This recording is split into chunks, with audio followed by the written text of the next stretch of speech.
चलो 101 स्टार्ट करो।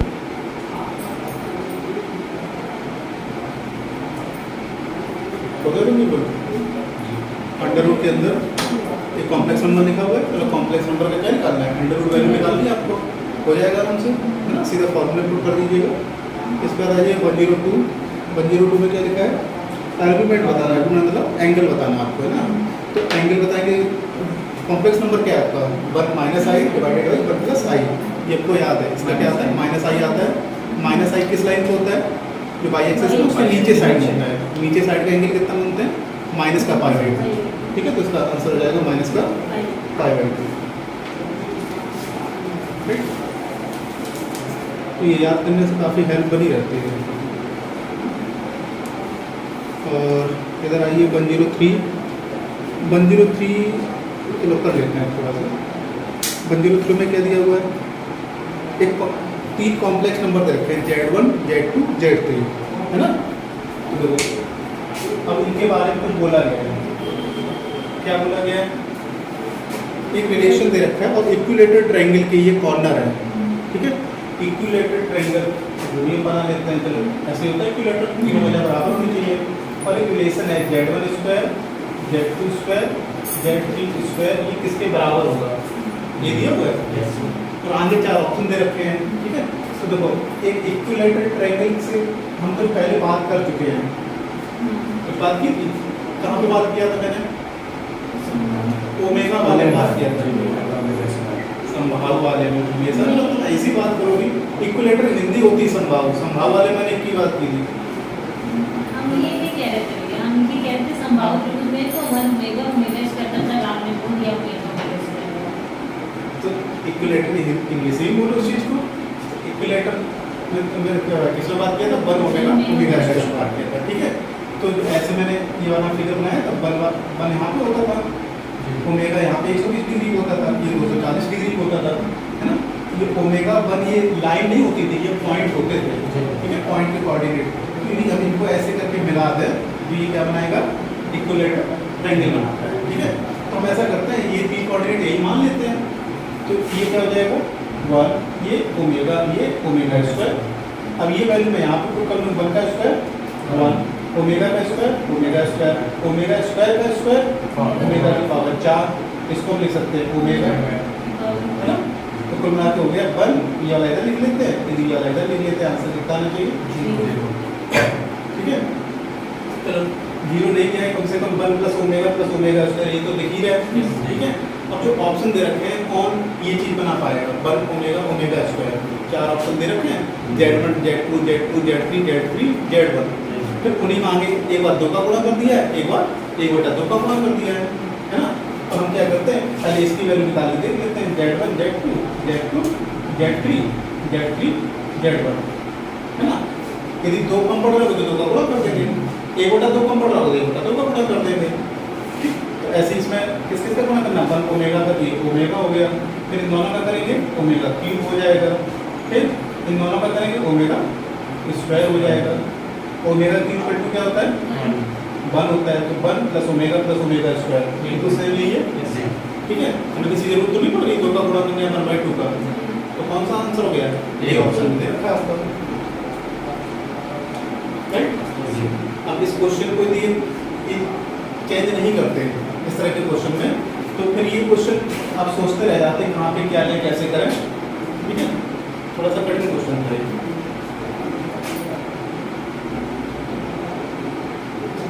फिर क्या होता है, इसकी जो नॉर्मल प्रोसेस होती है वो सीखना पड़ता है, जैसे उन्होंने सोल्यूशन दे रखा है, फिर वही चीज़ सीखनी पड़ेगी। तो ये सब चीज़ें सीख तो लोगे मेहनत करके, लेकिन पेपर में उसको लगा पाओ ये बड़ा कठिन काम होता है, इतना समय नहीं होता। फिर ऐसा लगता है बस जल्दी 15-20 सेकंड क्वेश्चन हमारा हो जाए, तो वो हो नहीं पाता है। तो कोई डाउट नहीं, ठीक है। तो जब भी इक्विलेटरल की बात हो पूरे कॉम्प्लेक्स में, तो सबसे अच्छा ऑप्शन कौन सा होगा, 1 ओमेगा, ठीक है। और कभी भी राइट एंगल ट्रायंगल की बात हो तो आई वाला चलेगा, तो आई वाले 90 डिग्री बनता है, ठीक है। बस ये दोनों चीज़ें ध्यान रखनी, कल भी बताया तुमने। अब आ जाइए 104 में दे रखा है cos π/6 plus i sine pi by 6 और पावर कितना दे रखा है 2 बाई 3 बाई 2 3 बाई 2 कर दो ठीक है। तो 3 बाई 2 दे रखा है। अब इसको बताया कि मानों का गुणनफल होता है मतलब the product of the values ठीक है। अब इसकी एक वैल्यू नहीं आएगी, ज़्यादा आएंगी। तो अभी तक पावर 3 होता था, ये तो हम लोग पढ़े हुए हैं डिवाइड थ्योरम में ठीक है। तो डिवाइड थ्योरम दो चीज़ों में काम करती है, पावर इंटीजर फॉर्म में है ठीक है, तो वो डायरेक्ट हो जाती है अंदर। जैसे यहाँ पे 3 होता है तो 3 दोनों साथ भेज दो है ना, e की पावर चेंज कन्वर्ट करो फिर इसमें लाओ, घूम फिर होता वही है ना। -3 होता है तो यहाँ पे -3 आता है लेकिन कॉस को खत्म कर देता है माइनस साइन को, यहाँ पे माइनस आता है यहाँ पे आ जाता है, ऐसे ही होता है। लेकिन यहाँ जो बटे 2 है ना इसमें थोड़ा दिक्कत करती है, थोड़ी सी चीज़ों को समझो।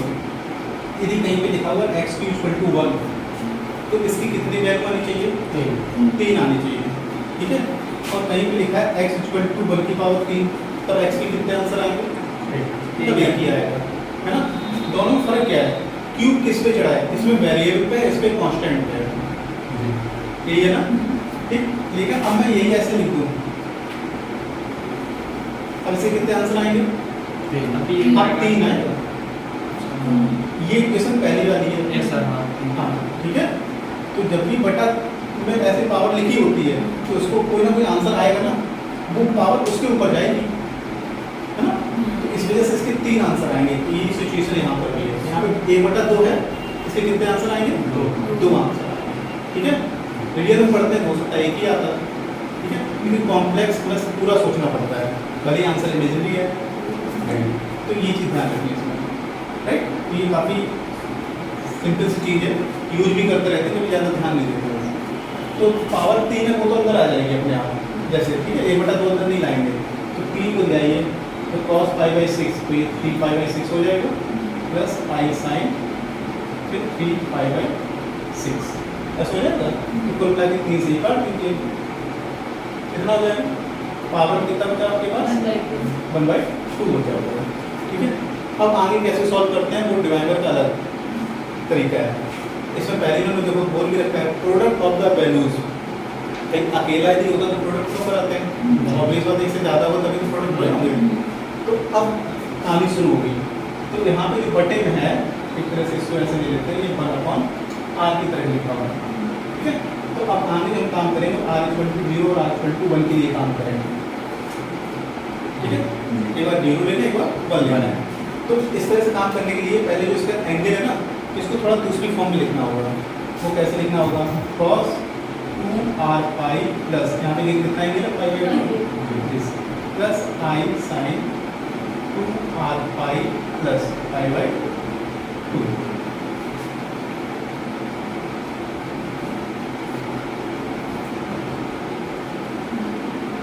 एंगल करो 2r π जो माना जाता है वो ये लाइन मानी जाती है। तो यहाँ पे पाई होता है फिर 2 पाई होता है फिर 4 पाई होगा 6 पाई होगा।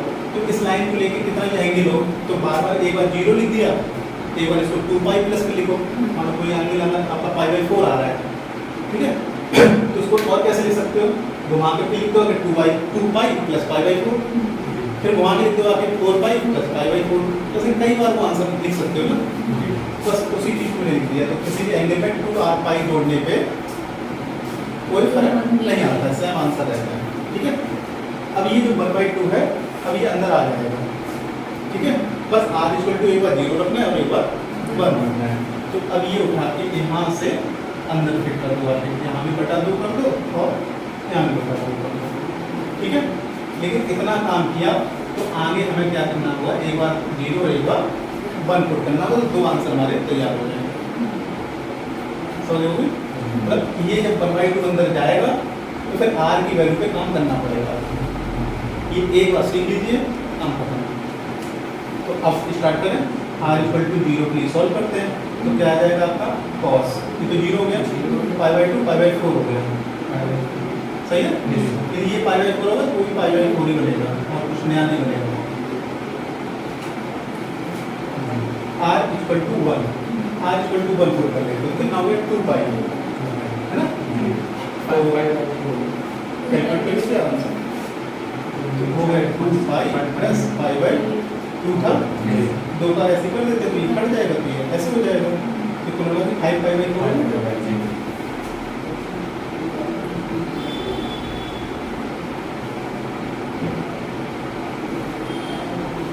कितना आ गया? cos पाई बाई 4 की वैल्यू जानते हो, इसके भी जानते हो। यदि ऐसे कैलकुलेट करके आप गुणा करोगे थोड़ा कठिन होता है, e की पावर कैलकुलेशन इजी होती है, होती कि नहीं? तो ये क्या लिख सकते हो, e i की पावर 5 बाई 4, ये e i की पावर 5 पाई बाई 4। यदि हम दोनों का प्रोडक्ट कर देते हैं, प्रोडक्ट करेंगे तो पावर जुड़ जाएंगे, तो 5 बाई 4 और 6 5 पाई बाई 4 कितना हो गया? 6 पाई बाई 4, 6 पाई बाई 4 अलग लेते पावर i कितना हो गया? 3 पाई बाई 2, 3 पाई बाई 2 कौन होता है? ये वाली लाइन है ना। अब इसको एक्सपेंड कर देते हैं, तो ये cos of 3 pi by 2 plus i sin 3 pi by 2, तो ये वाला तो 0 होता है इस लाइन में cos, ठीक है। अब sin क्या होता है? -1, तो -1 तो ये माइनस i आ जाएगा, ठीक है। ऑप्शन में माइनस i दे रखा है, दे रखा है किस ऑप्शन में? बी ऑप्शन में, ठीक है। थोड़ा सा काम ज़्यादा लग रहा होगा, लेकिन एक बार प्रैक्टिस करो तो काम ज़्यादा नहीं है। अभी मैंने एक्सप्लेन करके सिखाया है, पेपर में धीरे धीरे और क्या करना होगा, सॉल्व करना होगा इसको। तो हम एक बार प्रैक्टिस करो तो इस चीज़ को सीधा सीधा ये लिखना सीख लो, इसको e की फॉर्म में लिखो तो क्या होगा, कैलकुलेशन मतलब काम कम करना पड़ेगा, है ना। तो जैसे यहाँ पे मैंने एंगल पे काम किया, तो यहाँ पर भी तो एंगल पे सीधा काम कर सकते थे, तो सीधा e की पावर शुरू से ही लिखना सीखो। तो ये बड़ा बड़ा लिख लो, इसमें समय बचेगा, ठीक है। मैं काम किसको रहा, थीटा भी तो हो रहा है, थीटा चाहे लंबा करके लिखो चाहे शॉर्ट लिख लो, जब जरूरत पड़े तो उसको एक्सपेंड कर लो, ठीक है। पूरी कोशिश किया करो e की पावर में लिखो हर चीज़ को। अभी मैंने इसलिए समझाया क्योंकि e की पावर में सीधा सीधा लिखते ज़्यादा समझ नहीं आता, पहले बड़े बड़े फॉर्म में प्रैक्टिस कर लो, फिर e की पावर में लिख लो, देख लो आराम से, कोई डाउट, ठीक है। अभी क्वेश्चन दोबारा आए तो मतलब सोचना ना पड़े सबने क्या किया था, अब आपको करना है, सब तो करते रहना है। तो यहाँ तक क्या किया था, पावर जो 3 थी है ना, जो प्रॉपर इंटीजर है फॉर्म वो तो सीधा सीधा आएगा, लेकिन जो बटे में है वो सीधा नहीं आएगा, वो बटे जब आएगा तो एंगल में चेंज करना पड़ता है, क्या लिखना पड़ेगा, 2r पाई उसको जोड़ना पड़ेगा, ठीक है। 2r पाई जोड़ दिया, जब पावर को अंदर भेजोगे उससे पहले जोड़ देंगे, और पावर को जैसे ही अंदर भेजोगे तो वहाँ पे ये चीज़ें लिखनी है। r की वैल्यू कहाँ से स्टार्ट होगी सर, 0 0, राइट। फिर कितनी हो जाएगी, लेने कितने हैं, बटा 2, तो 2 लेने होंगे 0 और 1, पावर यदि मान 2 के बदले 10 लिखा होता है यहाँ पे 1/10, 0 से 9 तक जाएंगे, ठीक है। ऐसे तो बहुत सारी वैल्यू निकलती चली जाएंगी। हाँ क्या पूछ रहे, अब कोई समस्या नहीं इसमें, ठीक है। तो एक क्वेश्चन प्रैक्टिस करो, आगे क्वेश्चन और मिलेंगे आपको, पढ़ा दें। और एक काम को फोटो भी खींचते रहो, आपको तरह वीडियो बनेगी। हाँ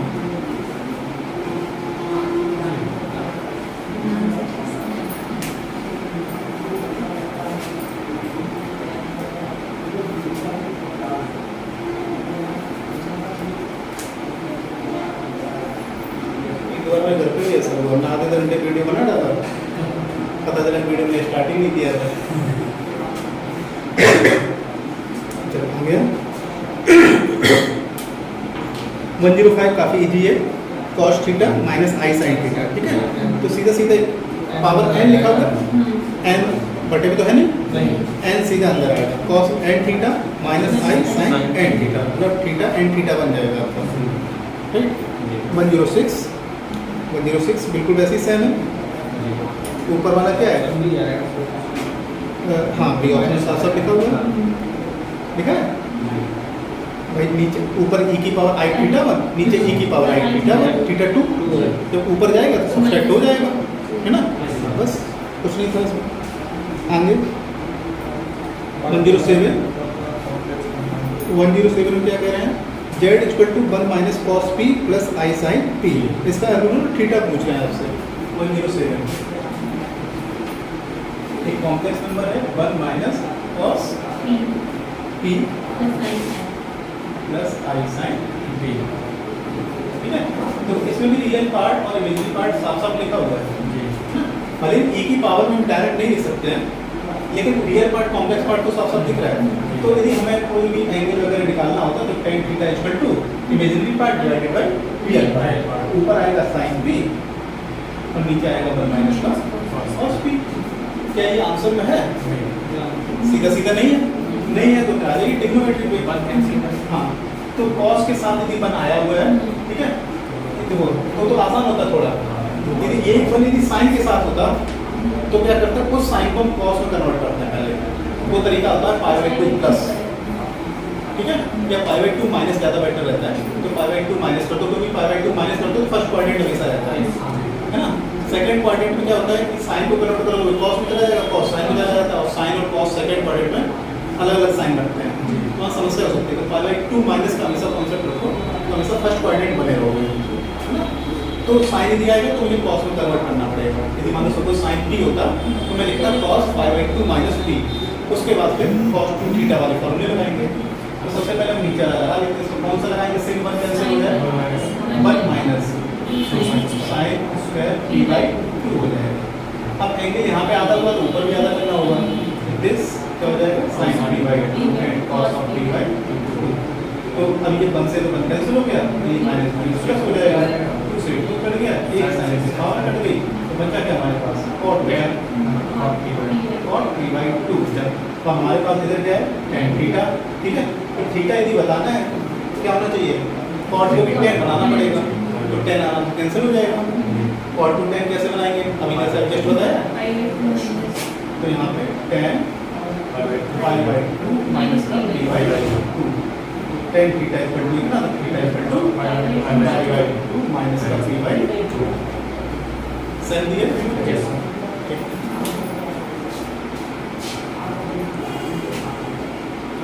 फिर से एक बार नजर डाल दो, कोई डाउट उसमें?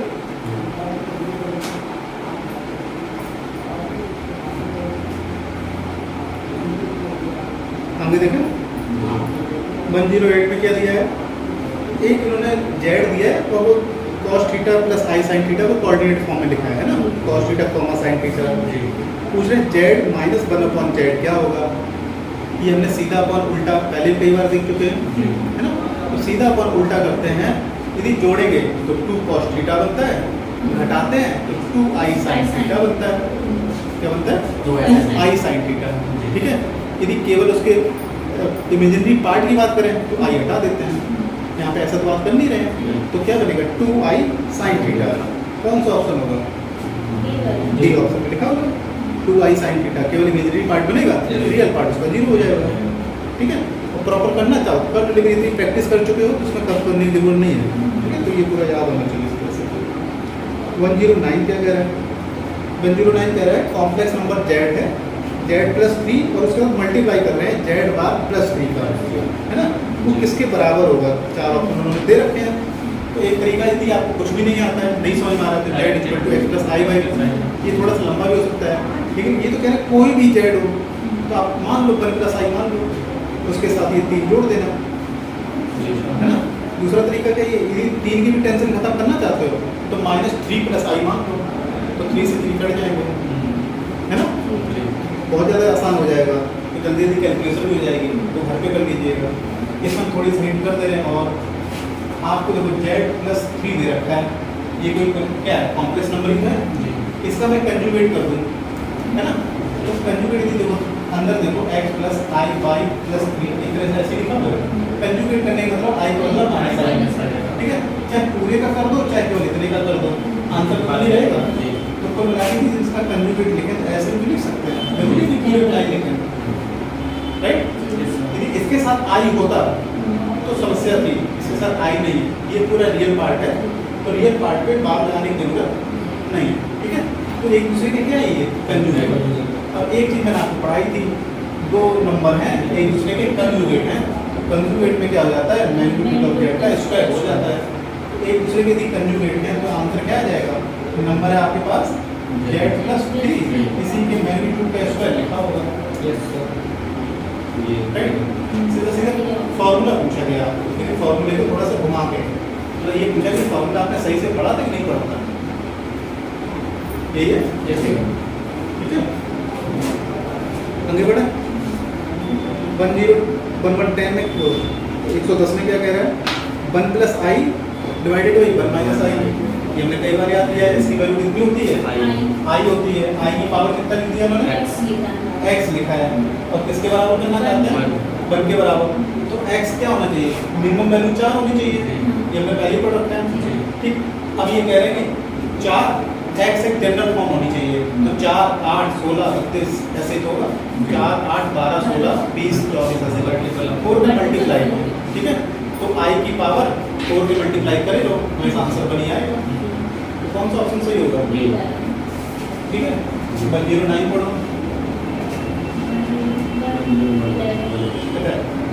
फॉर्मूला ट्रिपल वन है। ट्रिपल वन क्या कह रहा है? x and y belongs to का ये आगे आ दिया हुआ है, ठीक है। मतलब इमेजिनरी और रियल कुछ भी है तो आगे वो टेंशन छोड़ दो। दिया then x plus i y is a non real complex number. Non real मतलब प्योर रियल नहीं होना चाहिए, सीधी सी बात। मतलब जैसे 5 है 6 ऐसे नहीं होना चाहिए, ठीक है। तो क्या कह रहे हैं? तो यदि y कैसे होनी चाहिए? 2 प्लस 3i 6 माइनस 8i इस तरह से होनी चाहिए, है ना। तो पीछे वाला i बना रहे उसके लिए क्या जरूरी है? i का कोफिशिएंट 0 नहीं होना चाहिए। बस यही कह रहा होगा। कहाँ लिखा है? डी ऑप्शन लिखा है। 112 ये पूरा सॉल्व करना पड़ेगा, उसमें और कुछ तरीका नहीं है, ठीक है। क्योंकि पूरा आपको न्यूमेरिकल वैल्यूज दे रखी है, ठीक है। और उसको सॉल्व करके रियल पार्ट पूछा गया, तो रियल पार्ट और इमेजिनरी पार्ट बताने के लिए उसको पूरा सॉल्व करना पड़ेगा। आइए 113 नंबर। 113 में थोड़ा सा कॉन्सेप्ट अंडर रूट, हाँ ये बहुत ध्यान दीजिएगा। 113 ना ये दिया हुआ अंडर रूट -6 और अंडर रूट -6, यही है ना। एक ध्यान दीजिए, जैसे लिखा होता है अंडर रूट 6 और अंडर रूट 6, ये आप कर सकते थे अंडर रूट 6 गुणा 6, ठीक है। ये दो नंबर का ऐसे आप तभी कर सकते हो जब इनके अंदर पॉजिटिव नंबर लिखे हो दोनों, ओके। ये ध्यान रखिएगा, ये तभी अप्लाई है जब ये नंबर ग्रेटर देन 0 हो, ये नंबर ग्रेटर देन 0, ठीक है। इक्वल में भी चल जाता है और इक्वल कर देते हैं, ठीक है। तो इसको उठा के आप दोनों का मल्टीप्लाई हो जाएगा, ठीक है। दोनों नंबर का क्या होनी चाहिए? ये कंडीशन होल्ड होनी चाहिए, तभी आप कर सकते हो। अदरवाइज काफ़ी बच्चे क्या कर लेंगे? -6 इंटू -6 क्या हो गया आपका? 36 आंसर आ गया 6, ठीक है। गलती कहाँ हो गई? यहाँ पर, ठीक है। ये मिस्टेक हो गई, तो ये चीज़ आपको नहीं करनी है। अब इसका है क्या? ये तो बन गया आपका अंडर रूट 6i बन गया, और ये वाला भी अंडर रूट 6i हो गया। अंडर रूट 6 कितना हो गया? 6 i और i स्क्वायर इक्वल टू -6। इसका -6 आंसर होगा। जिसने ये पहले नहीं पढ़ा हुआ है गारंटी से 99% 6 ही मारते हैं। मिस्टेक ना हो रही है कॉन्सेप्ट में, ठीक है। और कभी 36 को तोड़ना हो, ठीक है, तो 36 जैसे आप ऐसे ये भी लिख सकते हो 36 इक्वल टू -6 इंटू -6, तो इसको तोड़ कर लिख लो -6 इंटू -6। तो जैसे ये निकाला है -6 आंसर आया, तो इसका -6 आएगा? इसका नहीं आएगा। तो जैसे ही कंबाइंड किया ऐसे तोड़ते भी हैं। तोड़ने के लिए क्या होनी चाहिए? दोनों पॉजिटिव नंबर होने चाहिए, ठीक है। तो इस वजह से ये भी मिस्टेक हो सकती है। तुम तो सब लोग जानते हो ना 36 कितना होता है? 6 होता है। तो ऐसे निकाल लो तो -6 नहीं आ जाएगा, हो गई समस्या। तो ये चीज़ आपने गलत की, ये नहीं करना होता है। तो अब इसको तोड़ने से पहले सीधा सीधा ये लिख लिया जाता है कि आप ऐसा कर भी रहे हो तो आपको ये करना होता है। ये लिखने में समस्या नहीं है, समस्या यहाँ से यहाँ है ना। तो यहाँ से ये आंसर सीधा ऐसे लिखा जाता है, इसको ऐसे कभी मत तोड़िए। ये अंडर रूट की प्रोसेस है, ठीक। तो इस पे अलग से स्टार मान लीजिएगा। तो ये इंटरव्यू में क्वेश्चन पूछ लिया जाता है। यदि नहीं पढ़ा हो ना तो फिर सामने वाला टोक के जवाब नहीं आता है, बता ही नहीं पाओगे क्यों हुआ। पूरा यदि हमने ये काम किया होता 6 लाख तो सब सही लगता था, और वो बोला है वो तुम्हें लगता है वो भी सही है, गलती दोनों नहीं लग रही है। आगे बढ़े। 114 क्या कह रहा है? अल्फा बीटा विभिन्न सम्मिश्र संख्याएं हैं, complex number alpha beta. Beta की एक कंडीशन दे रखी है, क्या है? बीटा की जो मैग्नीट्यूड है वो कितना है? 1। तो पूछ रहे हैं एक रिलेशन दे रखा है beta minus alpha divided by bus minus alpha का कंजुगेट इनटू बीटा, फिर उसका मैग्नीट्यूड, अब इसकी वैल्यू बताइए।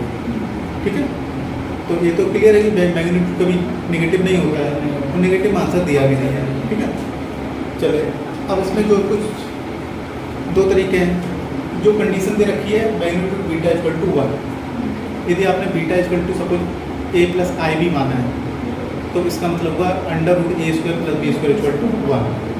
अंडर रूट हटाओगे तब भी 1 ही आएगा, मतलब a square plus b square equal to 1 use करना है, ये बात उन्होंने बोला हुआ है। ठीक है, अल्फा के बारे में कुछ नहीं बोला हुआ है, अल्फा आपने suppose x plus i Y मान लिया है ना, तो वो अब उसके बारे में कोई कंडीशन नहीं है, तो उसको बस एक्स प्लस आई वाई लेके ही चलना है। तो ये पूरा तरीके से धीरे धीरे धीरे धीरे इसमें पुट करो, सॉल्व करते रहो, कुछ ना कुछ काटा पीटी आएगी, भगवान बोलो से कुछ आंसर आएगा। मैग्नीट्यूड बना रहे तो उसमें से 0 हुआ और x वाला ऑपरेटर ऐसा नहीं, नहीं कर रहे तो नहीं आएगा। 1/√2 प्लस 1/√2 आई मान लो, हाँ इसका मैग्नीट्यूड 1 ही आएगा, है नहीं?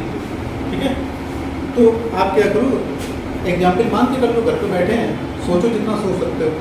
तो ऐसा कुछ मान लीजिए इसका बीटा क्या हो, बीटा के मैग्नीट्यूड 1 हो जाए, तो एक तुमने जो एग्जाम्पल बताया उससे भी कर सकते हो।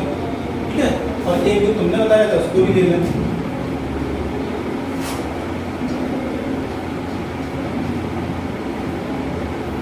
तो हम ऐसा कर लेते हैं, बीटा इक्वल टू आई ले लेते हैं, ये थोड़ा सा सही है कि प्योर रियल मानने में गड़बड़ रहती है थोड़ा सा। इसका मैग्नीट्यूड 1 रहेगा, पक्का है ना? चेक कर लेना, 1 ही आएगा। ठीक है, और दूसरा नंबर क्या है हमारे पास? अल्फा। अल्फा मतलब कुछ भी ले लो, है ना, और आंसर जो भी है उनमें कुछ सब देखो कांस्टेंट वैल्यू आ रही है, कुछ भी ले लो, फिर अपने मन के ही ले गए, तो इसको ले लेते, मान लो 2 ले लिया। ठीक है, चलिए अब जो रिलेशन दे रखा है क्या है? बीटा बीटा माइनस अल्फा हाँ upon 1 minus alpha beta alpha द्वारा जी, फिर इसका मैग्नीट्यूड करना है। आ जाइए, बीटा माइनस अल्फा घटा लो, कितना आएगा? माइनस का आई दिस, इसका कंजुगेट माइनस का 2 आई होगा, और गुणा करना है आई के साथ, हो गया 2i² तो मिला के +2 तो माइनस नहीं आएगा, आई स्क्वायर +2 प्लस 2 हाँ नहीं सही है अल्फा बार को कॉन्जुगेट -2i हो गया, Yes. बीटा आई हो गया, जी। फिर इनका मल्टीप्लाई करेंगे i² +1 हो जाएगा, +2 आ गया, तो यहाँ पे ये वैल्यू कितनी हो गई? दिस, तो कुल मिला के हो गया ये -1 minus cancel, magnitude of i equal to 1। कौन सा ऑप्शन है? हो गया। Yes sir. ठीक है, तो एक तो मैंने ये तरीका बताया 114 नंबर का। ठीक है, अब देखो थोड़ा सा ध्यान देना पड़ता है कि क्वेश्चन में क्या करना है। अब यही लगे रहे कि हम बस सिस्टमेटिक वे से करेंगे, पेपर नहीं, एग्जाम नहीं निकलने वाला, ये तो पक्का है। तो इसलिए घर पे जितना बुद्धि लगाओगे पेपर उतना ज़्यादा काम करेगी। तो ये सब चीज़ें अब तो इसका सॉल्यूशन देख लो, प्रोसेस यही है करने की उसकी। ये तब है जब आप इंटर के एग्ज़ाम देते हो, अकेडमिक वाले एग्ज़ाम। हाँ, ऑब्जेक्टिव पेपर में ये सब नहीं चलता है। आप दूसरा क्या था, ये तो मैंने चलो बताया है, ऐसा ऐसा ले लो, थोड़ा मुझे ज़्यादा पढ़ाने का प्रैक्टिस है। ठीक है, पढ़ाया भी है, तो धीरे धीरे ज़्यादा माइंड मांगे, तो वे नहीं मानते तो क्या मानते? ये तो हमें बता दें, इसलिए आसान लग रहा होगा। तो यदि मानोगे तो ऐसा, जैसे 1/√2 वाला माना, 1/√2 प्लस 1/√2 आई, उसका मैग्नीट्यूड इक्वल होगा। फिर आपने अल्फा माना, अल्फा आपने x प्लस आई वाई मान के करोगे तो और भी कठिन। ठीक है, 2 कर लिया, 2 + 3i कर लिया, तब भी ये कैलकुलेशन थोड़ी सी बड़ी ही हो जाती है। ठीक है, आप यदि कॉम्प्लेक्स नंबर पर काम कर रहे हो तो अब ये तो 1 मानने के लिए 1 नहीं मान सकते थे, उसका मैग्नीट्यूड ही 1 होता है। लेकिन कॉम्प्लेक्स नंबर में काम कर रहे हो तो प्योर रियल में काम ना करके प्योर इमेजिनरी में काम करो, तो ज़्यादा बेटर रहेगा। ठीक है, तो जो सीखते जाओ माइंड में बिठाते जाओ। आगे बढ़े। 115 देखो क्या कह रहा है।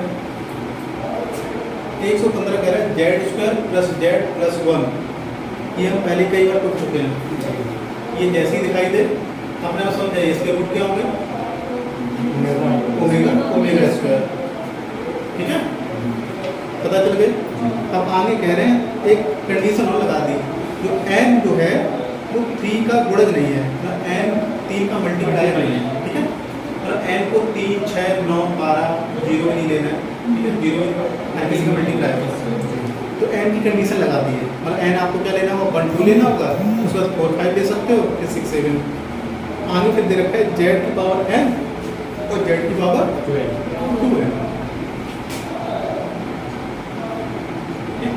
हमें पता है कि हम रूट तो पता चल ही गए, ओमेगा है। तो एक बार एक ही पुट करना होगा, ऐसा नहीं इसमें ओमेगा लिख दिया, इसमें ओमेगा स्क्वायर लिख दिया, कॉमा लगा होता है, ये और का साइन होता है। तो आपने ओमेगा की पावर n लिखा हुआ है, दूसरा वाला ओमेगा की पावर 2 लिखा है। एक बार एक ही पुट करना है। अब n की वैल्यू सामने आकर 3 के मल्टीपल में नहीं लेना है, कुछ भी ले 2 ले लो।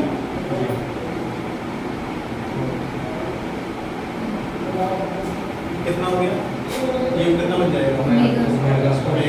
ये कितना आंसर आएगा, -1। ठीक है, और चेक करना चाहते हो तो ओमेगा स्क्वायर रख के देख लेना। ठीक है, n की वैल्यू चेंज करके देख लो, आंसर यही आएगा। ठीक है, n की वैल्यू 1 रखोगे तब भी यही आएगा, -1 आ रहा है इनका। अब इनका सॉल्यूशन देख लो, देखो कितना बड़ा सा है। हो गया। 116 क्या कह रहे हैं, इकाई के nवें, ये घनमूल लिखा है, घनमूल नहीं है, nवें मूल है। वो घन माने तो 1/3 हो जाता है। ठीक है, nवें भी लिख दिया और 1/3 भी लिख दिया, दोनों एक साथ थोड़ी ना चलेंगे, वो घन काट में जाते हैं। ठीक है, मतलब nवें मूल की बात कर रहे हैं। तो हमने पहले बताया था, ये जितने nवें मूल बनाते हैं वो जीपी रेडी करते हैं, क्या बनाते हैं, जीपी तैयार करते हैं। ठीक है, तो उसी का कॉन्सेप्ट पूछा हमने।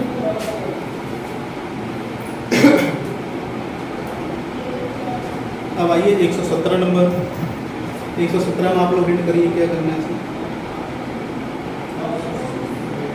ट्रायंगल की बात हो रही है, Z Z plus I Z निर्मित त्रिभुज का क्षेत्रफल इतना है। ट्रायंगल की बात हो रही है और कौन सा इसमें कॉम्प्लेक्स नंबर यूज किया जा रहा है, आई की ओमेगा। पढ़ने का भी उसमें देखना पड़ रहा है कि आई है कि ओमेगा, तो उसमें दोबारा क्या इतना पढ़ा नहीं क्वेश्चन अभी।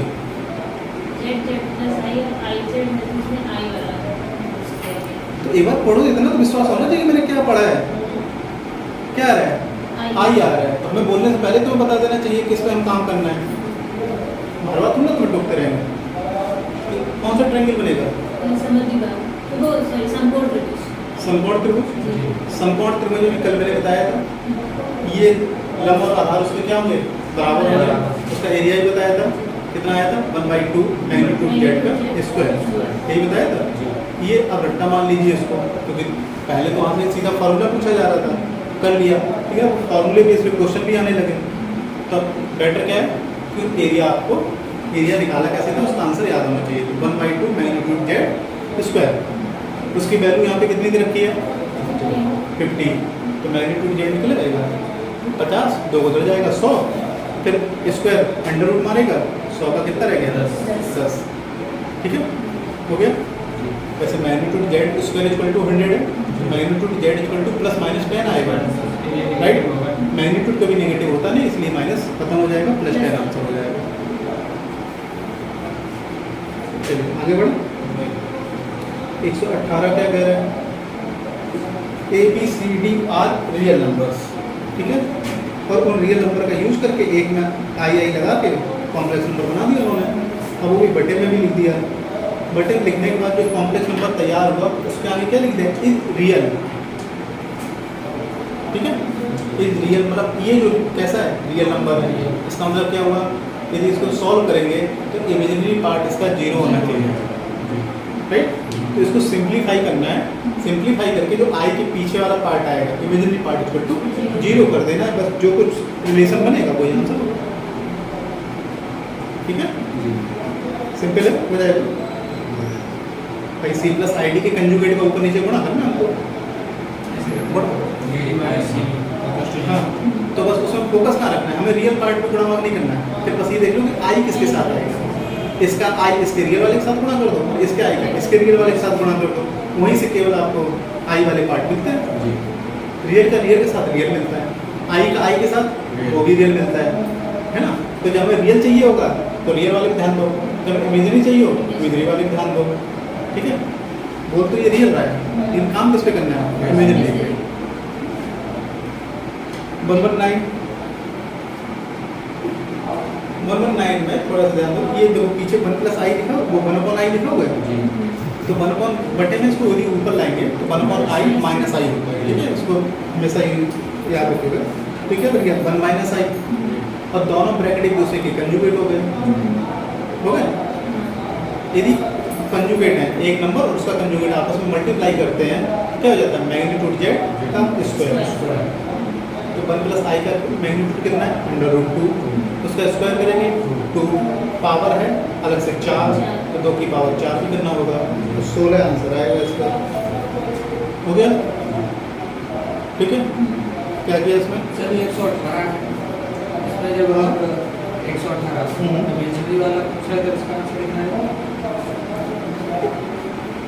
देखो सी माइनस आई डी का ऊपर नीचे गुणा किया, तो इसमें इमेजिनरी पार्ट है, देखो इनका सॉल्यूशन भी देख लो। तो इसमें आई किसके साथ आ रहा है, बी सी और माइनस ए डी, बीच में 2 टर्म्स लिखे हैं, है ना। BC और ADS सब हो गया।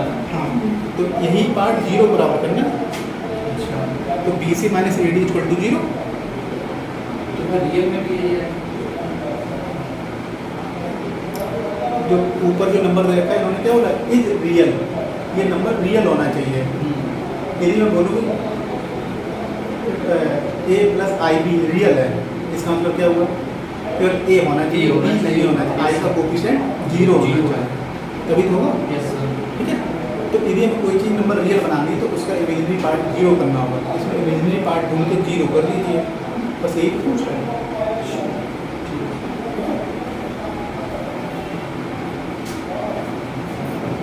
119 में क्लियर हो गया, 16 आंसर आ गए।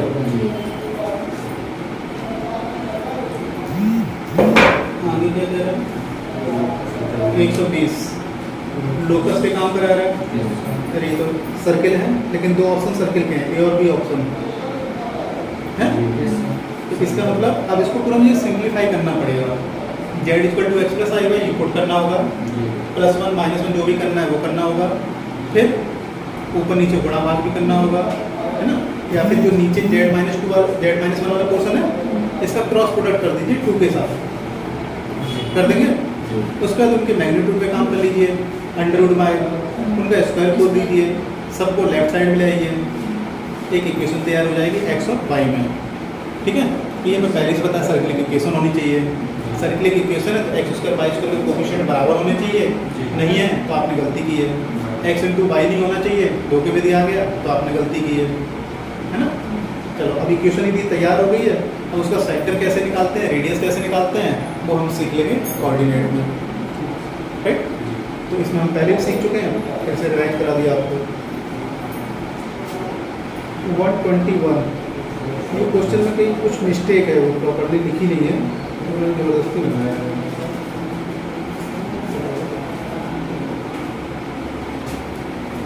अब क्या कह रहे हैं, 122 ये थोड़ा सा ठीक क्वेश्चन है। x - 1 का होल क्यूब प्लस a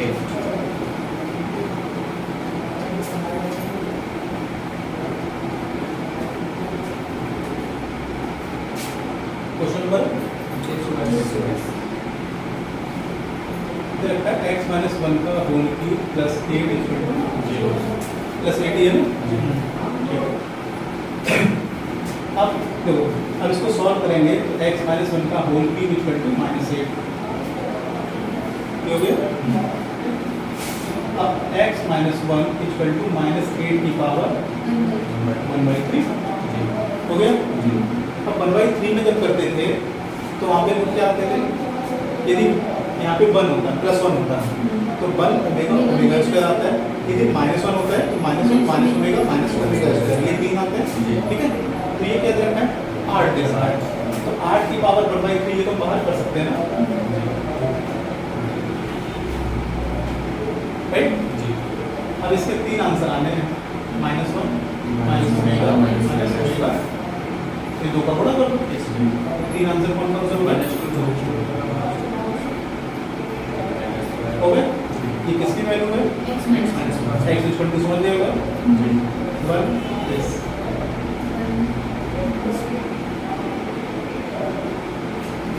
हो गया क्या, यही आंसर दे रखेंगे आपको। यस सर,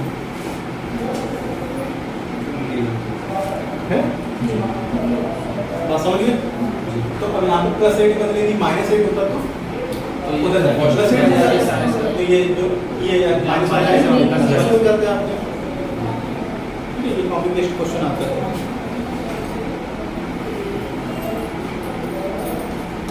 एक सौ कहाँ पहुँचेंगे, 123 123 पढ़िए।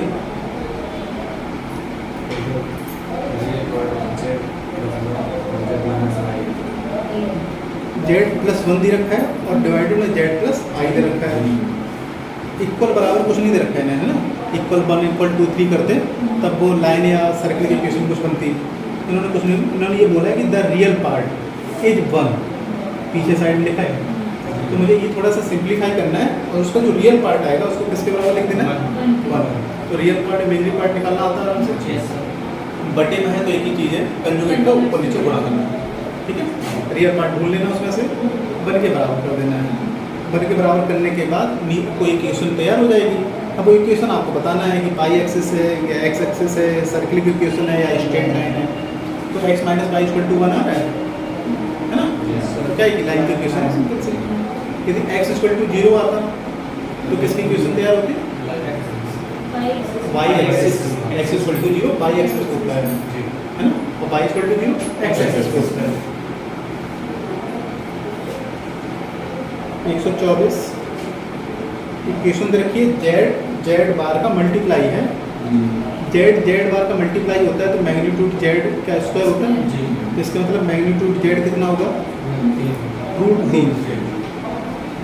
इधर स्क्वायर होना चाहिए ना, तो 3 दे रखा है तो किसका स्क्वायर है, ये √3 का है। मैग्नीट्यूड z पता चल गया, वो ही लिखा है इन्होंने, ठीक है। आगे क्या कह रहे हैं, इस कंजुगेट कॉम्प्लेक्स, अच्छा वो रिप्रेजेंट कर, अच्छा ये इक्वेशन किसको रिप्रेजेंट करेगी, z बार का यदि गुणा करते हैं और इक्वल टू 3 के बराबर आ रहा है, ठीक है। तो एक तो फॉर्मूला भी तैयार हो जाता है, दूसरा ये किस इक्वेशन को तैयार करेगा, z बार हमने क्या बताया, मैग्नीट्यूड का स्क्वायर होता है। z का मैग्नीट्यूड यदि z = x + i y है, उसका मैग्नीट्यूड कितना होगा, √x² + y²। स्क्वायर कर दो तो अंडर रूट घट जाएगा, तो इधर आएगा x² + y²।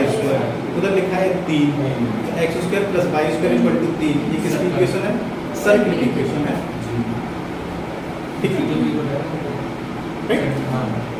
समझिए बात। अब किसी भी फॉर्मूले से कोई मैग्नीट्यूड तैयार हो रहा है, मैग्नीट्यूड मतलब डिस्टेंस, डिस्टेंस मतलब रेडियस, ठीक है। तो वैसे ही सर्कल की इक्वेशन है और z = x + i y put कर देते, एक बार रख लोगे तो ये वैसे याद रहेगा। 125 नंबर ये कई बार कर चुके हैं, ठीक है। स्मॉल पॉजिटिव नंबर 4 में 1 + i की पावर n रियल पार्ट होना चाहिए, ठीक है। तो ये ऑप्शन से पुट कर लेना, ये पहले भी करके आए हैं, 2 आंसर था इसका शायद, है ना। आगे क्या कह रहा है, 126 number, the complex number z for which z + 5 का स्क्वायर है फिर z - 5 का स्क्वायर है, दोनों को जोड़ा गया है 75, ठीक है। तो एक तो तरीका ये है, आपको कुछ भी समझना है। अच्छा स्क्वायर ना होते तो यहाँ पे क्या होता, ऐसा कुछ पढ़ा हम लोगों ने, यदि इनके स्क्वायर हटा दें, ये मैंने एलिप्स की इक्वेशन पढ़ी है, इसकी पढ़ी है एलिप्स की, जैसे कि यहाँ पे लिखा है नीचे अंदर 5 और -5 वगैरह, ये तो फिक्स पॉइंट हो जाती, खूंटियाँ हो जाती, z वेरिएबल पॉइंट होता, तो खूंटियों से जहाँ बकरी दूरी थी उन दोनों डिस्टेंस को जोड़ दो, वो कांस्टेंट होनी चाहिए। तो वो हमने पढ़ा कि किसकी इक्वेशन, इलिप्स की, ठीक है। अब यहाँ पे स्क्वायर आ गया है, क्या लगा स्क्वायर। अब इलिप्स की इक्वेशन नहीं है। अब ये इन्होंने क्या कर दिया, जो डिस्टेंस का भी स्क्वायर कर दिया, फिर ये वाली डिस्टेंस है उसका भी स्क्वायर कर दिया। अब उनको जोड़ के 75 वगैरह लिखा हुआ है कुछ। अब इलिप्स की नहीं है, हो सकती है लेकिन जो हमने पढ़ रखा है उसके हिसाब से नहीं, ठीक है। हम एक चेक करेंगे, अब किसकी और किसी की हो सकती है। तो एक नॉर्मल तरीका जो है वो जेड की वैल्यू रख लीजिए x प्लस आई बाई, ठीक है। x plus I by put करके फिर उनका मैग्नीट्यूड निकालना आता ही है। स्क्वायर लगाया तो रूट गायब हो जाएगा अपने आप, ठीक है। और आसान हो गया आपके लिए। तो इतना सा सॉल्व करके फिर आपको चेक कर लेना है कि किसकी इक्वेशन, ठीक है। जनरली तो सर्किल ज़्यादा आते हैं इसमें, तो ये सबसे इजी तरीका ये है, ठीक है। दूसरा जब हम कोऑर्डिनेट पढ़ेंगे थोड़ा सा और हम सीख जाएंगे बेटर। इसको हम मतलब सॉल्व भी ना करना पड़ेगा, डायरेक्ट भी बता सकते हो। 125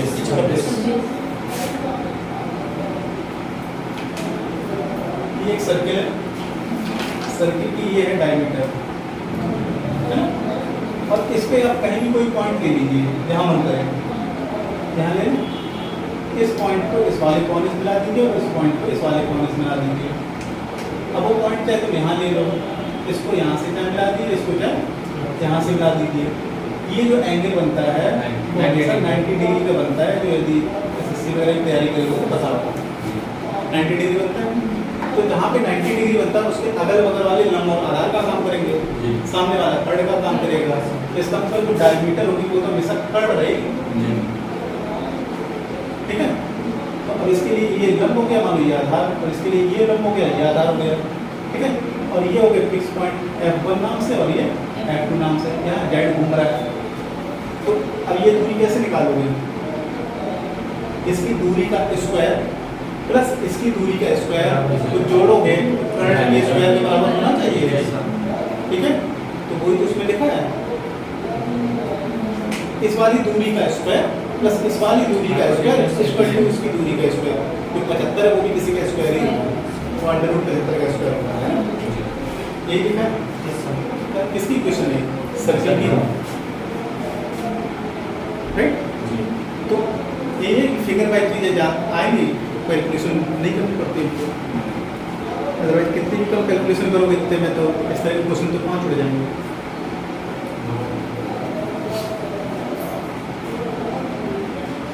बात समझ आ गई कि नहीं, ठीक है। तो ये सब चीज़ें अपने नोट्स में जो कॉन्सेप्ट वाला है उस कोर्स में लिखते रहो। आगे बढ़ो। 127 ये तो इजी है काफ़ी। ओमेगा की पावर 100 पता है कि फिर ओमेगा बचेगा, ओमेगा की पावर 17 15 तक गायब हो जाएगा, ओमेगा 2 बचेगा, बस 0 हो गया। फिर क्या कह रहे हैं,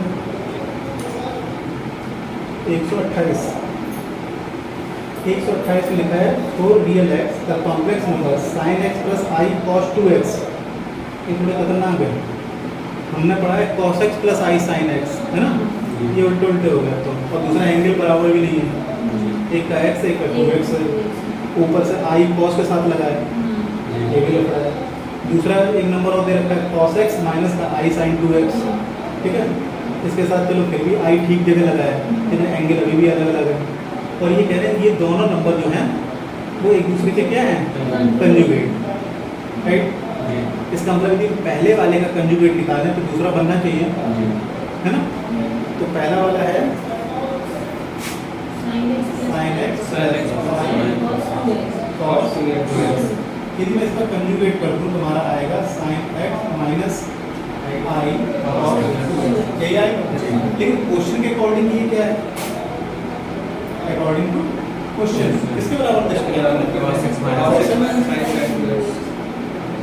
माइनस आई साइन 2x, ठीक है।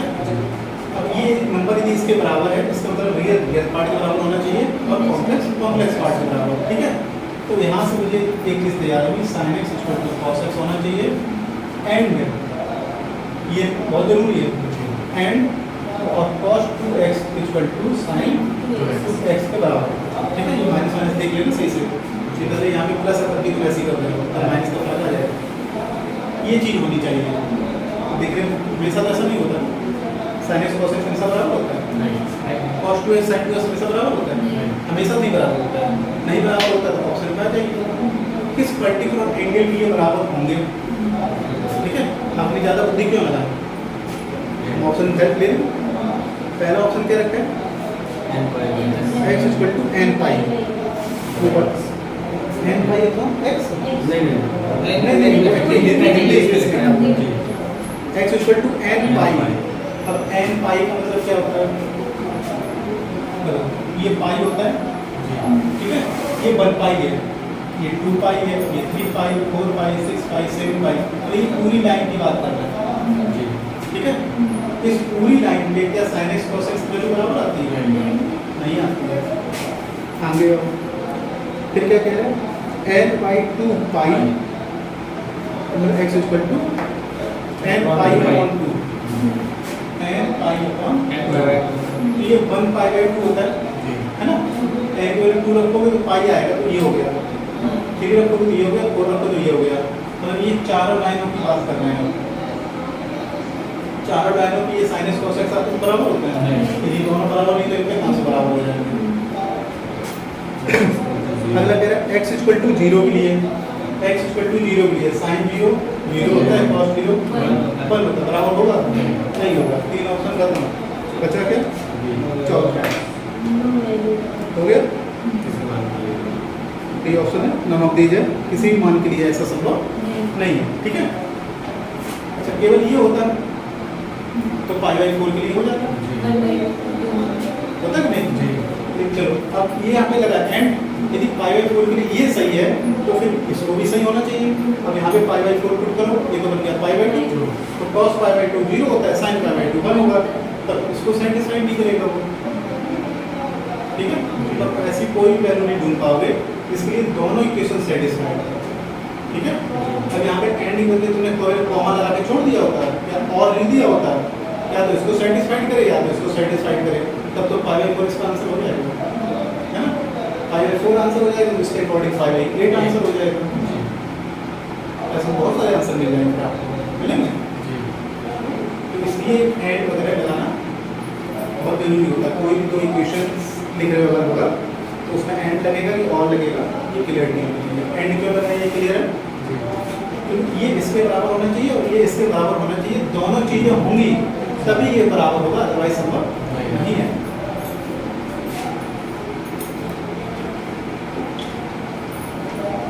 वन 29 देखो ध्यान से,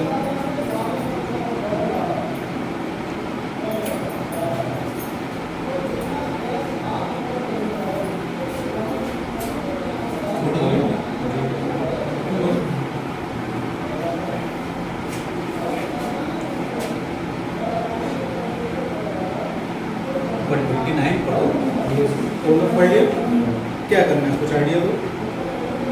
पोलर फॉर्म में कन्वर्ट कर लीजिए, राइट।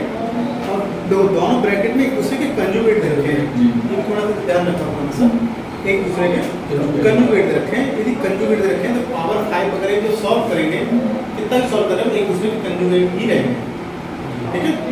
भाई इसकी पावर 5 है, उसकी पावर कम ज़्यादा होती तो आंसर फर्क हो सकता था। पावर सेम है, अंदर एक दूसरे के कंजुगेट है, तो पावर अंदर लाने के बाद में भी कंजुगेट ही रहेंगे एक दूसरे के। और एक कंजुगेट नंबर दूसरे कंजुगेट नंबर के साथ जोड़ा जाता है तो रियल पार्ट खत्म हो जाता है। कोई भी ऑप्शन देखो लिखा है, इमेजिनरी पार्ट 0 हो जाता है। समझ चली क्या था कॉन्सेप्ट, क्या क्या ध्यान दिया? पहले दो ब्रैकेट के अंदर क्या चीज़ लिखी है, क्या लिखा है? दूसरे के कंजुगेट, उनकी पावर भी सेम है, तो पावर जब अंदर आएगी तो उनके कंजुगेशन पे कोई फर्क नहीं पड़ेगा, दोनों एक दूसरे के कंजुगेट ही रहेंगे, ठीक। फिर उन दोनों नंबर को जोड़ा जा रहा है, जोड़ा दी जाएगा तो इमेजिनरी पार्ट कट जाएंगे, बचेगा क्या? Pure real number. Pure real number में इमेजिनरी पार्ट 0 बोला जाता है, राइट। अब यहाँ पे प्लस बदले माइनस होगा तो रियल पार्ट इमेजिनरी पार्ट बचता है, सब रियल पार्ट 0 हो जाता है। आगे बढ़ो, complex number Z1, Z2, Z3 are calculated progressively, then they line up.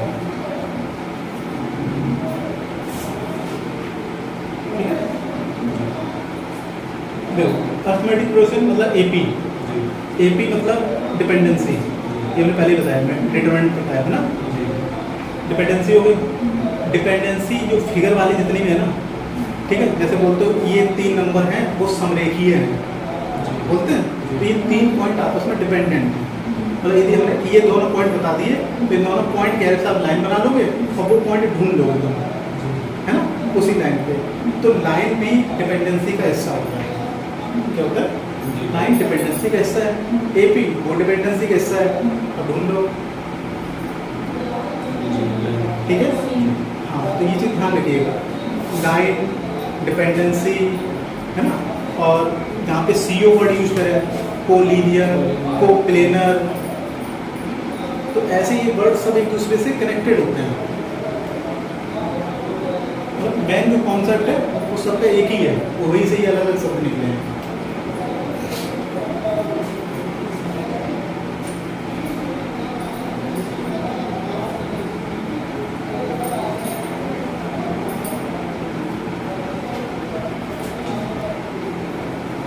आगे बढ़े, 131 एम्पलीट्यूड एंगल निकालना है और सिंपल सा कॉम्प्लेक्स नंबर है, ठीक है। बस हमें क्या ध्यान रखना पड़ता है सबसे पहले, आगे देखिए -3 आई गई, मेरी कार्ड पहले दे दिया कितना भी पढ़ा हुआ है लेकिन तुम्हारी बुद्धि ना खुलेगी। ये हमने कितनी बार बोला है, क्या ध्यान रखना है, क्योंकि ये चीज़ बोली तुम, हाँ, तो जो मुझे उसका जवाब दिया करो, जो तुम्हारी बुद्धि में चलता रहता है, बस तुम क्लास में फुल कंसंट्रेशन के साथ बैठा हो, बहुत ध्यान से सुना करो चीज़ें, आगे नुकसान करेंगे हम। तो ये सोचना डांटते हैं, ये तुम्हारे मेन मकसद है तुम्हारा सिलेक्शन हो जाएगा, और तुम चाहे डांट सुनो चाहे कुछ भी सुनो।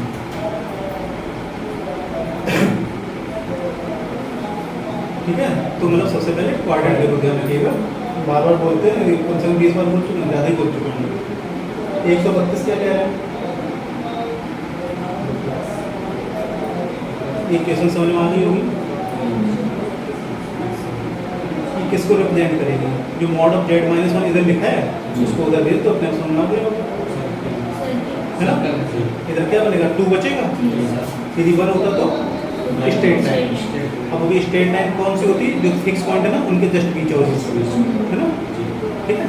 मतलब 2 फिक्स पॉइंट ये है, उनके बीच से बिल्कुल ऐसे निकलेगी, ये भी ध्यान रखें, यदि ये 2 फिक्स पॉइंट इनको यदि ऐसे मिला दें और ये लाइन एक दूसरे को परपेंडिकुलर बनेगी, बनेगी, ऐसे भी पूछ लेते हैं, ऐसा शायद एक ऑप्शन था पीछे, बिल्कुल एग्जैक्ट नहीं था, मतलब उसके मिडिल से बिल्कुल क्रॉस करती है, ऐसे कुछ करके लिखा था।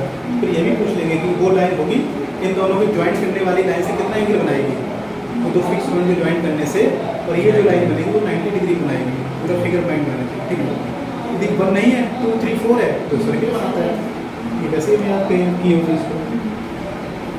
133 z² z का कंजुगेट, ठीक है, ये कोई स्टैंडर्ड इक्वेशन नहीं है, राइट। अब इसमें न्यूमेरिकल वैल्यू देख के कुछ ना कर लेना, तो पहले तो स्टैंडर्ड इक्वेशन नहीं, अब पूछ क्या है, इसके सॉल्यूशन पूछ रहे हैं, नंबर ऑफ सॉल्यूशन क्या होंगे, तो सॉल्यूशन वगैरह तो अपने मन से तो हम नहीं पुट कर पाएंगे इसमें, x + i y इसका एक अंतिम तरीका है। क्वेश्चन नंबर है 133, इक्वेशन है z² z कंजुगेट, ठीक है। नंबर ऑफ सॉल्यूशन ध्यान रखिएगा, नंबर ऑफ सॉल्यूशन खासकर कंजुगेट में बहुत कठिन होता है, जो एंड लगता है ना बाद में, बड़ी समस्या है।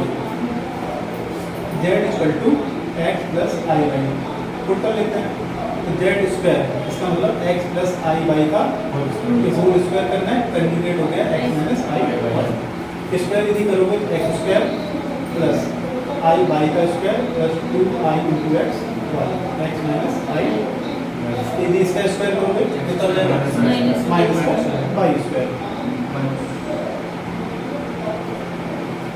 कितना हो गया। अब यहाँ के आने का तो एक ही तरीका होता है, real part real part, imaginary part equal to imaginary part, ये इसके बराबर हो जाएगा और ये वाला इसके बराबर, ठीक है। तो x² माइनस का y² equal to x and यहाँ पे हो जाएगा 2x y equal to -y, सही है। तो अभी थोड़ा इधर सिंपल लग रहा है, ऐसे कर लेते हैं, पहले कोई गलती नहीं देख लेंगे। 2 x y plus y equal to zero, y common आ रहा है, x plus one equal to zero. ठीक है, अब देखो ये दो चीजों को गुणा हो रहा है, इसके बराबर है। अब यहाँ पे चलेगा या तो वाई इक्वल टू जीरो हो जाए या तो x plus one equal to zero है। यहाँ पे और आया है ना, तो ये तो जानते हो क्यों लगा दिया। अब यहाँ पे देखो, अब ये तो सॉल्व करना इतना आसान नहीं है, जितने प्यार से ये हो गया उतने प्यार से ये नहीं होगा, क्योंकि लीनियर वे में था, जल्दी काम हो गया। अब क्या करें, अब देखो यहाँ पे और लगा हुआ है, अब देखो कैसे पढ़ेंगे, y इक्वल टू जीरो हो एंड यहाँ से x की वैल्यू निकालें, y इक्वल टू जीरो हो, इसमें भी y इक्वल टू जीरो हो, उसके साथ x क्या हो सकता है, तो वहाँ पे हमें कुछ चीज़ें मिलेंगी। तो y equal to zero put करें तो बचेगा हमारे पास एक्स स्क्वायर माइनस जीरो। अब इसको इधर लाके सॉल्व कर लें, एक्स एक्स काट ना देना, नहीं तो एक क्या हो जाएगा, रूट क्या हो जाएगा, हाँ x square minus x equal to zero, x x minus one equal to, तो यहाँ पे मिला एक्स इक्वल टू जीरो और एक्स इक्वल टू वन, ये दो मिलेंगे। तो किसके लिए मिले, y इक्वल टू जीरो से एक बार ये एक बार ये, यहाँ से दो सॉल्यूशन मिले आपको। कौन कौन से सॉल्यूशन मिल गए, जीरो का जीरो हो जाएगा, दूसरा मिलेगा वन कॉमा जीरो, समझ गए बात को। तो दो सॉल्यूशन तैयार हो गए हमारे ना, एंड x इक्वल टू कितना हो, माइनस वन। अब इनका भी इसके साथ करेंगे, एक इनके साथ भेज दिया जाए, x equal to minus one by two, x equal to जब minus one by two put करेंगे तो ऐसे y की वैल्यू ठीक है, y इक्वल टू जीरो आ गई तो एक ही रह जाएगी है ना, तो पुट करना है इसमें पुट कर लिया, यदि दो आ गए तो चार answer, y equal to zero रह गया तो तीन आंसर, चलिए ना। तो पुट कर लेते हैं फटाफट, x equal to minus one by two, एक बटा चार minus y square equal to minus one by two. तो ये तो पता हो गया कि वाई स्क्वायर की वैल्यू जीरो के बराबर नहीं, साफ साफ दिख रहा है। ठीक है, बस ये और देख लेना, कॉम्प्लेक्स फॉर्म में कॉम्प्लेक्स तो पढ़ ही जाएगा, ऐसे भी निगेटिव में चली जाए वाई स्क्वायर इक्वल टू, कोई समस्या यहाँ कोई समस्या नहीं है, रियल में समस्या होगी। ठीक है, तो यहाँ पर भी कितने आंसर मिलेंगे, दो, दो और दो मिलके कितने हो जाएंगे, चार। ठीक है, अब ये पेपर पैड में पूरा सॉल्व ही करते हैं, घर पर को बुद्धि लगा दी, यहाँ पर भी थोड़ा सा देख लिया कैसे कैसे आ रहा था, तो यहाँ पे ध्यान दिया, तो बहुत छोटी छोटी कैलकुलेशन से बचना है, जितना समय था वो दूसरे यूज कर लो। देख लो अच्छे से, कोई डाउट हो पूछो। स्टार्टिंग में कोई दिक्कत नहीं होगी, फिर वहाँ से यहाँ से हो सकता है कोई डाउट होगा।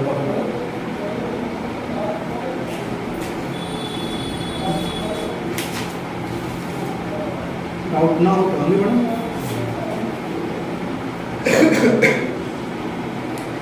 आगे बढ़ो, 134 क्या कह रहा है, तो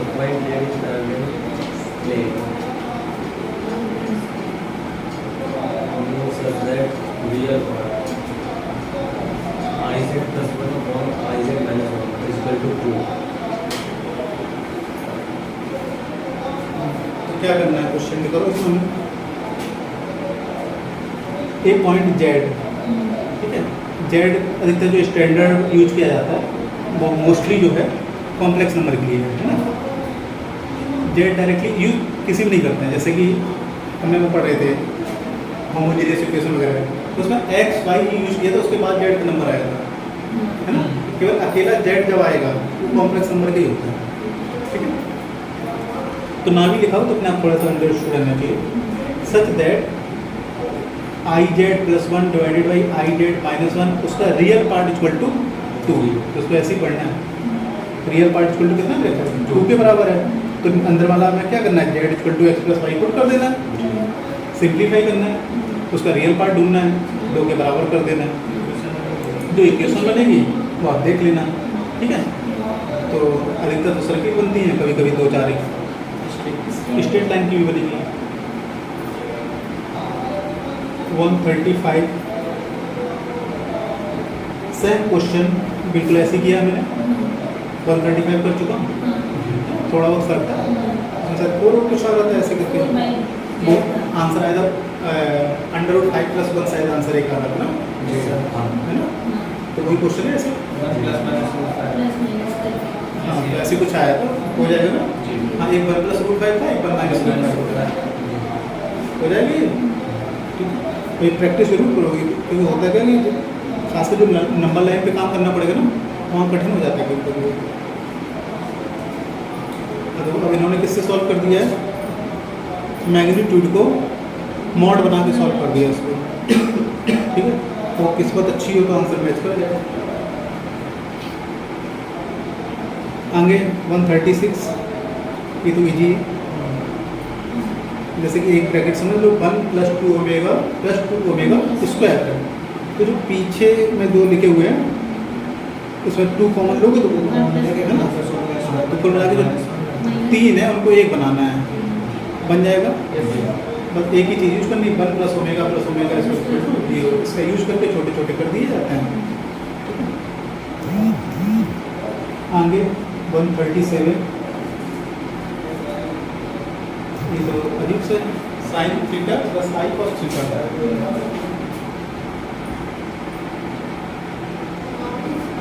इसकी पावर है 4,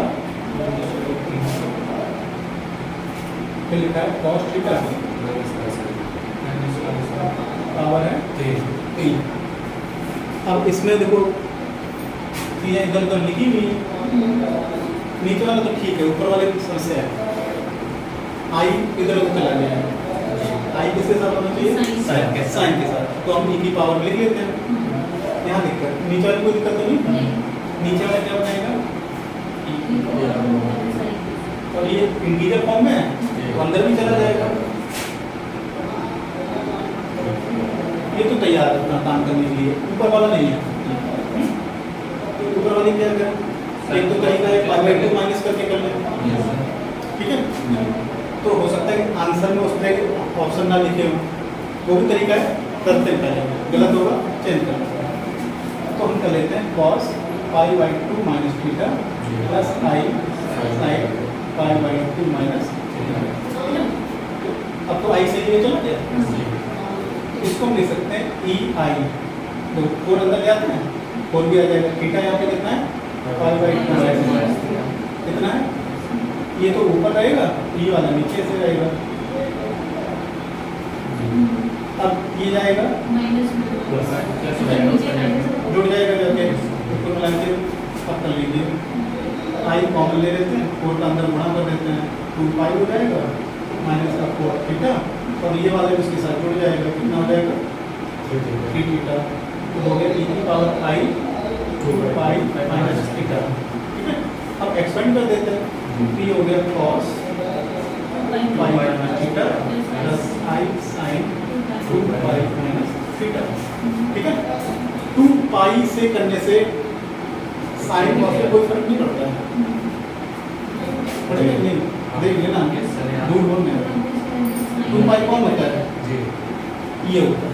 ठीक है, 2π - थीटा 4 क्वाड्रेंट में, ठीक है, 4 क्वाड्रेंट में कॉस तो पॉजिटिव रहेगा। ठीक है, ठीक, साइन नेगेटिव हो जाएगा, तो ये आ जाएगा cos of theta minus i sin theta. क्या ऐसा आंसर दिया? यस सर, हो गया। राइट, दूसरा तरीका, वैसे ये तरीका सबसे अच्छा है जो हम यूज करते हैं, स्पेशली ये ज़्यादा मुझे आसान लगता है, क्योंकि ये ट्रिग्नोमेट्री में यूज करेंगे, और जो इन्होंने सॉल्यूशन दे रखा होगा उसमें इन्होंने आई को कॉमन लिया होगा। आई को कॉमन लेना, क्या ये ट्रिग्नोमेट्री में यूज करोगे जाकर, आई होगा है ना, तो बेटर है। और ये वहाँ भी यूज करना है, यहाँ भी यूज करना है, तो फट से कन्वर्ट कर लो। मेन फोकस क्या रहता है, आई किसके साथ होना चाहिए, साइन के साथ।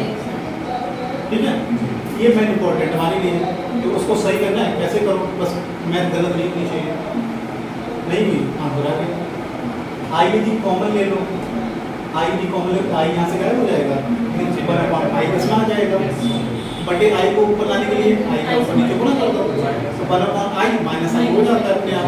ठीक है, कुल मिला के सीधा सीधा ये बन जाता है, आई तो बाहर आएगा लेकिन आई की पावर 4 आएगा, ये बन जाता है माइनस का आई साइन थीटा, और ये हो जाता है प्लस का cos थीटा, मतलब cos थीटा प्लस आई माइनस आई साइन थीटा, आई की पावर 4 तो 1 हो जाता है, और ये बन जाता है e की पावर -4i थीटा। ये सीधे सीधे भी कर दिया। आ जाता है दिस, तो ये सीधा सीधा आ जाता है आपका e की पावर माइनस आई थीटा, यदि इसको सेट कर देते हैं आप लोग, ठीक है। और ये हो गया सीधा आंसर, ये वाला दे देता आपको, ठीक है। यहाँ पे कैलकुलेशन ये आसान दिया, ये कॉन्सेप्चुअल काफी इजी रहता है हमेशा, ठीक है। अब कौन सा कहाँ यूज करो वो आपकी मर्जी है।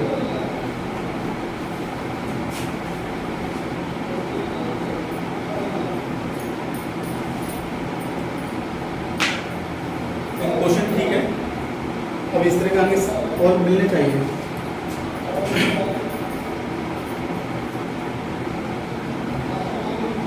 141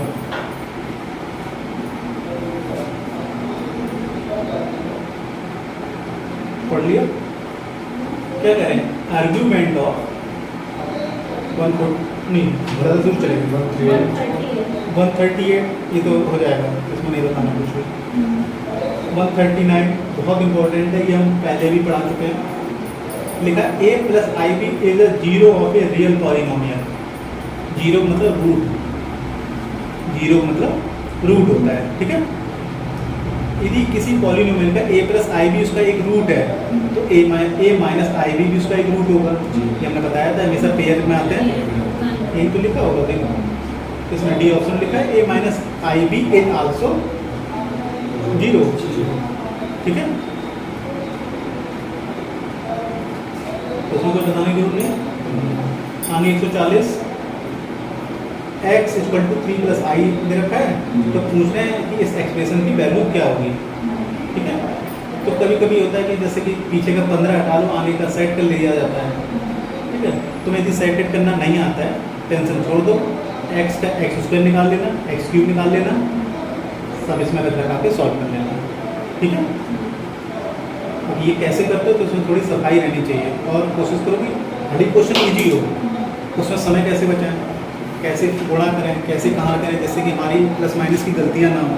ऐसे क्वेश्चन में प्लस माइनस की गलतियाँ बहुत होती हैं, तो संयोग से यदि नन ऑफ दीज वगैरह लिखा हो ना, तो फिर और दिक्कत हो जाती है। मतलब जो आंसर आया 3 में मैच नहीं किया, तो नन ऑफ दीज हो गया। और इजी क्वेश्चन होता है, कॉन्फिडेंस बहुत ज़्यादा होता है, तो उसको चेक करने की क्या जरूरत, सही होगा। 141 ये जो है थोड़ा सा याद करना पड़ेगा, ये बार बार लूज होगा तुम्हारा। जो argument of Z minus 1 upon Z plus 1 लिखा हुआ है ना, एक तरह से ये यही तो लिखा है जैसे हमने पढ़ा था, i minus 1 divided by i plus 1। Z क्या है, कॉम्प्लेक्स नंबर ही तो है, आई भी तो एक कॉम्प्लेक्स नंबर है, तो उससे रिलेट कर दे जाएंगे थोड़ा सा, ठीक है। चलो, और उन्होंने बोला कि आर्गुमेंट जो है वो π/4 होना चाहिए, है ना। तो यदि उसको सॉल्व करते हैं तो माइनस आई आता है, माइनस आई का आर्गुमेंट माइनस का 90 होता है, π/4 तो होता नहीं है, तो इसका मतलब वो वाला यहाँ पे काम नहीं दिया, नहीं काम चल पाया, नहीं चल पाया तो मतलब वो मानना गलत हो गया, हम नॉर्मली आ जाते हैं। तो मैथ कॉम्प्लेक्स नंबर क्या है, z minus 1 divided by z plus 1। इसका मुझे पहले सिंप्लीफाई करना है, कैसे, z equal to x i by उसका real part plus i imaginary part, ऐसे करके पूरा लिख लोगे। आर्गुमेंट का मतलब थीटा निकालना, तो tan theta equal to imaginary part divided by real part, ठीक है। और थीटा की वैल्यू दे रखी है, कितना है π/4, तो tan π/4 बंद होता है। सब कुछ लिख लिया, बस उसी को सॉल्व करना है। तो इक्वेशन बन गई, देखो नीचे x square plus y square minus 2x minus 1 equal to 0, किसकी इक्वेशन है, सर्कल की, राइट। चलो अब इसको याद कर लो, जैसे हमने मॉडुलस में पढ़ा था, है ना। तो मॉडुलस के साथ साथ यदि आर्गुमेंट में क्या आ जाए, जेड माइनस जेड प्लस ऐसे करके, ये 1 कोई इम्पोर्टेंट नहीं है, ठीक है। जेड माइनस जेड प्लस, या ऊपर प्लस या नीचे माइनस, ऐसे करके लिखा हुआ है, और यहाँ पे एंगल दे रखा है, π/4 हो सकता है, ऐसे करके कुछ भी नहीं दिया। बस ध्यान रखिए कि यहाँ पे जो है वो 0 या n पाई वगैरह नहीं होना चाहिए, 0 या n पाई नहीं होना चाहिए। यदि 0 या n पाई हो जाता है उस केस में स्ट्रेट लाइन बनेगा, ठीक है। और यदि इनके अलावा कुछ भी होगा तो वो सर्किल तैयार करेगा, क्या तैयार करेगा, सर्किल तैयार करेगा, ओके।